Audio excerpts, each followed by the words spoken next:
Gokhan Saki, the rebel, the legend, the former Glory Light heavyweight champion, going up against James McSweeney. And so without further ado, let's ask Gokhan some of these questions. He joins us now via the magic of Zoom. There he is, the man himself. Gokhan, how are you? I'm fine, man. How are you? I'm doing great.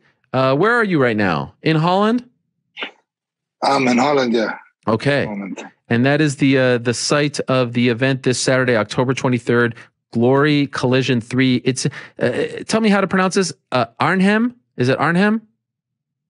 Yeah, it's going to be in Arnhem in the Gelderdome Stadium. Gelderdome, yes. It's a soccer stadium from Vitesse Soccer Club. How many people in that stadium? 20, normally 30,000, but they only allow 20,000 because of the corona rules. So, all right. Well, this is a big deal. Almost sold out. Great. And I know that a lot of people were excited about Rico versus Alistair. They're not getting that, but they're still getting Rico, and they're getting you, which kind of happened at the last minute. So, Gokhan, I want to go back to last February or so when we found out. Why did you leave the UFC? What happened? What happened with the UFC? See, I started UFC in 2017.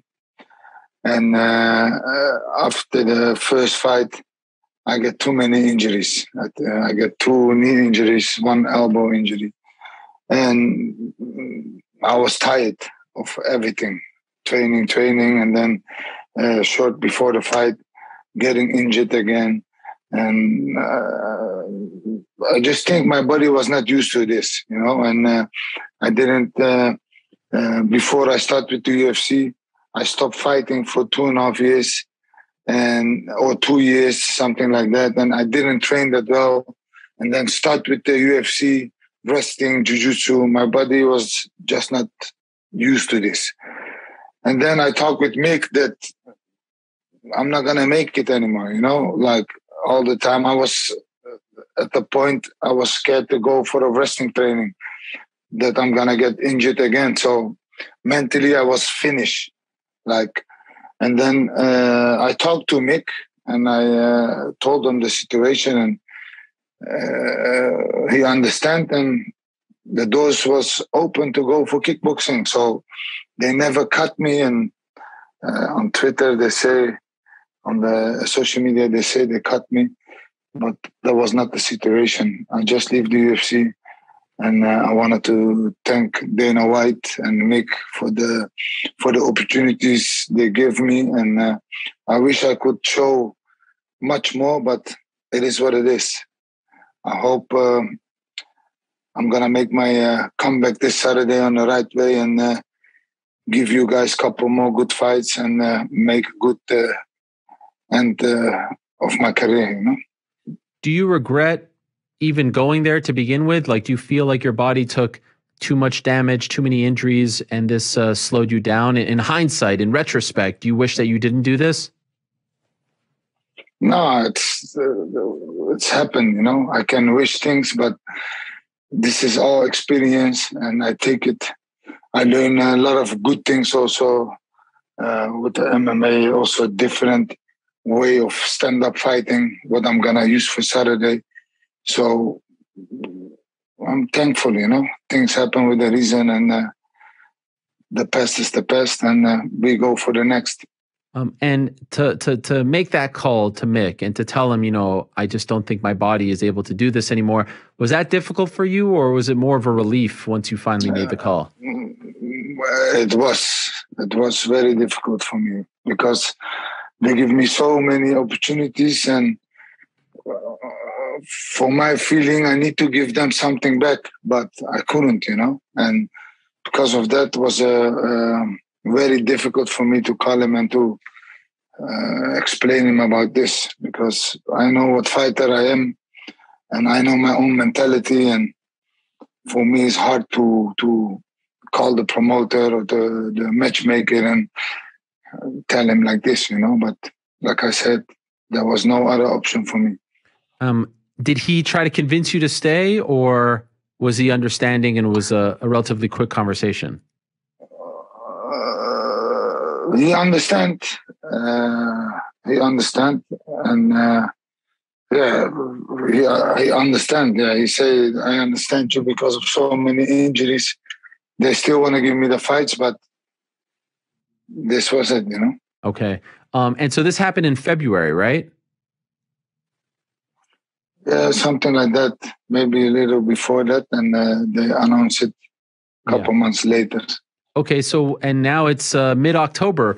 How come you didn't come back earlier to fighting? Why now? Because we was in a negotiation with Glory. Okay. And the plan was fighting for the next year. Then Alistair get injured, and Jamal was fighting Adek Bayu, and Plazibat was fighting James McSweeney. So they all moved on. One is fighting Rico, the other one is fighting Adek Bayu, and James McSweeney was over, and they need somebody to finish the card, you know. And they called me, and I was in a good mood, and I was like, fuck it, I'm training already for a couple months. It's going good. My weight is back to the old school, you know. I'm like 105, between 105 and 108, and I feel strong again. And I was like, why not? You know, sometimes this kind of fights are better than fights you train 3-4 months for, you know. For sure. So, and I was like, I need to make my comeback, and this is the moment. So let's do it. So if Alistair doesn't get hurt and Alistair doesn't withdraw from the card, you're not fighting this Saturday? No. Wow. I was not fighting. When were you supposed to fight? I was fighting. I was supposed to fight next year, January, February. Okay. That was the plan. We was talking with Glory. But like I said, sometimes things happen with a reason, and this is good for me to make my comeback. Surprise for me, surprise for everybody. And also, when he got hurt initially, were you even signed to Glory, or did this expedite the signing? No, I only signed for one fight now. Oh. Just for this fight. Interesting. And after this fight, hopefully we're going to sit again and make a good contract for the next year. Wow. This is fascinating. And so do you want to stick around? Is the goal to make a longer term deal with them? See, that's the plan, you know. I want to see from fight to fight. I feel good. And I'm not the youngest anymore. I'm still young, 38. Today, I turned 38. Happy birthday. But thank you. How you can forget this, my friend? It's right here. Yeah, no, I mean, I'm sorry. When's my birthday? You have to start with this. Your birthday is 34th of January. I should have started with it. My apologies. I feel like a bit of an ass here, Gokhan, having you on the show on your birthday. You should have said no to me. No problem. No problem. So I want to see from fight to fight. You know, I feel good, and let's see how the fight's gonna go this Saturday. And then after that, my goal is, of course, to win the title again and stop on the top. You know, but let's see. How did you celebrate your birthday today? Nothing, on the gym with the good pet work of Mike Passinir. That was his birthday present for me. And he sent me back home with a good feeling. So my day is perfect. My birthday was a good... no dinner, no cake, no presents, no nothing? Yeah, I bring some cakes in the morning to the gym. But everybody has to fight, so... I think the cake is still there. So you brought cakes for your own birthday? That's not how it works. Maybe Mike finish it. So, well, I'm sure you'll celebrate. I'm sure you'll celebrate after. You're a legend, Gokhan. You don't need me to tell you this. Thank you. Because it's been so long since your last fight. Your last fight was 2018, the UFC fight. So we're approaching 3.5 years. Are you nervous? Are you anxious? How are you feeling? I am. I am nervous, but healthy nerves, like I'm going to fight for the first time again. And I can bring memories back. And these memories give me the feeling like old school, I didn't fight kickboxing for 5, 6 years. Last time I fight in Holland was 9 years ago. And it's so many things going on now at this moment in Holland because I'm fighting that make me excited, man. I can't wait till Saturday. Are you getting a lot of love? Is it getting a lot of attention, your return this Saturday? Yeah, it's crazy. It's That's crazy. Great. And I wanted to thank my fans for all the love you give me and the motivation. So it's a good fight, man. Yeah, I bet. And when you left kickboxing to sign with the UFC, did you think in your mind that you were done with kickboxing, or was the plan to always retire as a kickboxer? I will never be done with kickboxing in my mind. Kickboxing is my life. I grew up with kickboxing.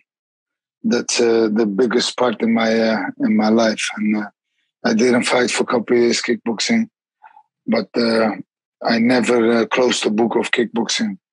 So even with the UFC, if I had a successful career, I would love to finish my career with a good kickboxing fight too for my fans here, and especially here in Holland, where I grew up, At any point when you were dealing with the injury, so what was it, knee and elbow? 2 knees? 2 knees, left, right, and elbow. Jeez. All from MMA? Yeah. The elbow I had already with the kickboxing, but then it come back again and make a little operation. And my knees was from MMA, the meniscus, both of my knees. So, but all good now. Like I told you, I'm good on weight. I did a lot of fitness, strength, and I feel good again, more power. I was training for months without having a fight. And that's good also, no stress, no pressure. And then now the last 2.5 weeks I'm training for the fight, and I'm surprised my condition is not that bad. So that means the training without pressure, never underestimate that, Yeah. So I was doing that. I was like, maybe I'm not training hard enough for a fight, but because there is no pressure, you're training more relaxed and more higher tempo without having stress. So I was wondering, good, were the injuries ever so bad where you thought you maybe would never fight again? Period. Sorry, again? Were the injuries that you suffered, the knees and the elbow, at one point a year or two ago, was there a thought in your mind that your career was over, that you wouldn't get back to this point and be able to fight again? Were you worried about that? Honestly, yes. I was worried about that. And, I couldn't do the thing anymore what I love to do because of my injuries. And I was always thinking, like I said, I want to do a couple more kickboxing fights. And I was scared, of course, because I thought I cannot do it anymore, And then I start work with different physios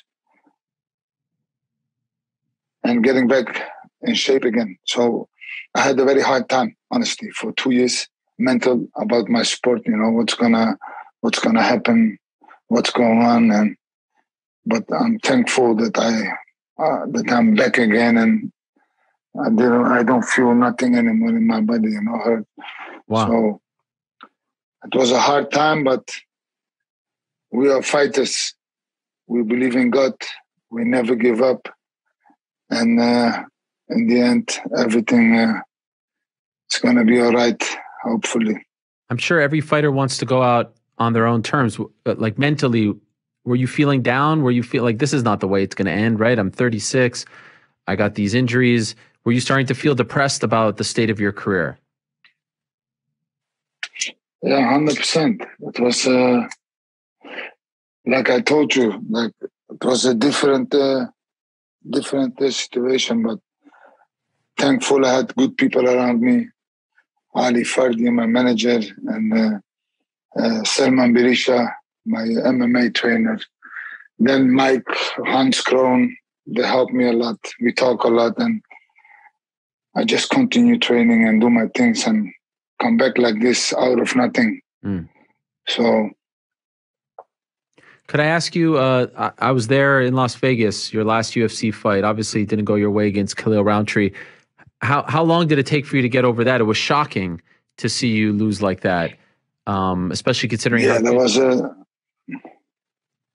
yeah. No, I was just saying, especially it looked so good in the debut, and then I think a lot of people thought you would, you'd win against Khalil Roundtree, and then to get knocked out, it was shocking to see, especially so quickly. How long did it take for you to get over that? Honestly, that was a hard time for me losing the fight, but I just take it, I accept it, and didn't go in the way we expect to go, but also before that fight, I still had a injury, and I just fight because I didn't fight for 1 year, I think, or almost 1 year after the first fight. I get injured, and then the training camp was so long, and the training was hard all the time. And the last 3-4 months I was in Sweden, and I get the injury in my hamstring. Oh, I couldn't run anymore, and just mental, I was not there. Yeah. You know? And I don't like to talk about this situation because I take the fight as a man. I lose the fight because I also know from the 10 fights I fight him, if I feel good, 9 of them I will win. And there was his lucky day, he win the fight because I was feeling not that well. I was not sharp, Mm-hmm. In my mind, I was not there. But he did his thing and he win the fight. And it was a tough time after that. I tried to come back fast to show everybody again that who I am, but I couldn't make it, man. All the pain in my body and the injury, it was like, I have to stop this thing, Wow. What a story. And have you even watched it? Have you allowed yourself to watch it? I was for 1 year I was offline with watching fights and Really? Yes, I was. But the last couple months I'm watching again, and I'm going also hopefully to UFC 30th October to see Kamzat fighting in Abu Dhabi. So I'm excited for that also. So hopefully I'm gonna be there. So you didn't watch anything? No kickboxing, no boxing, no MMA, no fights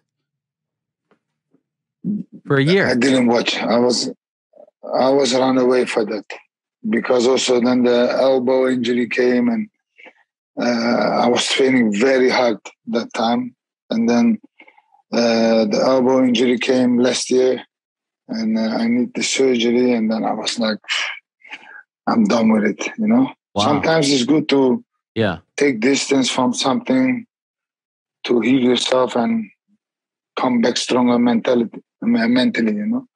If you stay in, if you force things, then it will never happen. So in my mind, I thought like, I'm gonna take a little bit distance from everything, and I'm gonna come back when I feel the moment I am gonna come back, And so I take a little off, and I'm back now. Do you remember the watching fights and? Do you remember the fight that got you back? The fight or the event that after a year away that you're like, you know what, I want to watch this. Do you remember what it was?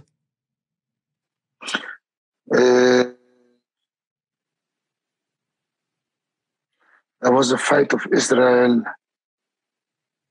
Honestly, first fight I watched back was fight of Israel Adesanya against Blachowicz. Oh, wow. Light heavyweight fight. So just back in March. Yeah. Wow. That was the time I started watching fights again. So that fight I can remember was one of the first I was watching again. They were sending me a lot of fights, and I was like, yes, I see it, but I never watched it. Wow, that is amazing. So, such a legend. And I get it. It was painful for you. By the way, are you surprised how good Israel has become in the world of UFC, in the world of MMA? Like, did you expect him to be this good? Yes, because he has the perfect stand-up style for MMA. This is the style he was fighting in kickboxing too. And most of the fighters in kickboxing, they don't understand the distance that well. So this is something I learned, the difference with MMA distance, because I'm a small heavyweight and I was used to fight either close, either on big distance, you know? And the MMA distance was very hard for me to get used to it, because with kickboxing, you always try to come close. But with MMA, when you come close, it's over. For me, it's they try to take you down, and then either you have a good defense, you get tired also, you know. So, and Israel has this very good. He had this in kickboxing too. So, and then I see 1-2 fights of him, how he does the defense, and I know this guy is gonna make it, and I'm proud of him. He's a very, very good fighter. He become a big star. Yeah. So, and it fits him good, you know. He's a superstar. He have this X factor outside the ring, outside the cage, and inside the cage. Amen. So I'll just ask you a couple more things, and then I'll let you go. And I appreciate the time very much, Gokhan. Thank you for being so honest. Who do you think would have won, Alistair or Rico? Who do you think would have won that fight? I think Rico. I think Rico. Alistair is always dangerous, but I just think Rico will win the fight, because Rico is in a good rhythm. He's fighting kickboxing all his career, and he did a lot of 5-round, 3-minute fights the last couple of years, and he's just more in the kickboxing than, like, you know, Alistair was out for a long time and then come back. Alistair was fighting smarter, much smarter the last couple of years, but kickboxing is still different tempo, you know. I think Rico will win the fight. What do you think it will feel like for you on Saturday, Gokhan, when you walk out there in front of your people after 3 years away, after everything you've been through? You didn't watch the sport. You didn't think or know if you'd fight again. Do you think you'll be emotional out there? What do you think it will feel like? Good question. It's going to be a good moment, man. I'm going to be... I'm gonna give the best of me. I'm gonna show the best what I can show, and I feel good. I miss it so much, and with the win, it's gonna be something different, 100%. I believe I'm gonna be emotional also. So it's a big day for me. I love it. And you're fighting a guy that a lot of MMA fighters know, James McSweeney. Were you surprised that they brought you James McSweeney? He hasn't done kickboxing in a long time, too, several years. He has, I think, 3-4 years as well. Were you surprised? I think he fight 2019, 2 or 3 kickboxing fights. Yeah. In Germany. And I was surprised. But I know James McSweeney also for 15 years easy. He was fighting for Showtime in Holland, kickboxing fights. So he was that time already one of my opponents. Then he moved to MMA, and now he's back to kickboxing. So it was a surprise, but I think good fight for both of us. Yes. Well, it's great to see you back, Gokhan. I was really excited when I heard this news. I'm looking forward to the event. Thank you. Like I said, thank you for being so open and honest. I'm happy to hear that you're feeling good mentally and physically. Happy birthday, my friend, 38. That's a big year. I'm looking forward to what you do out there. So thank you so much and good luck to you on Saturday. Thank you. Thank you, man. Thank you for your time. All right. There he is. Gokhan Saki. What a legend.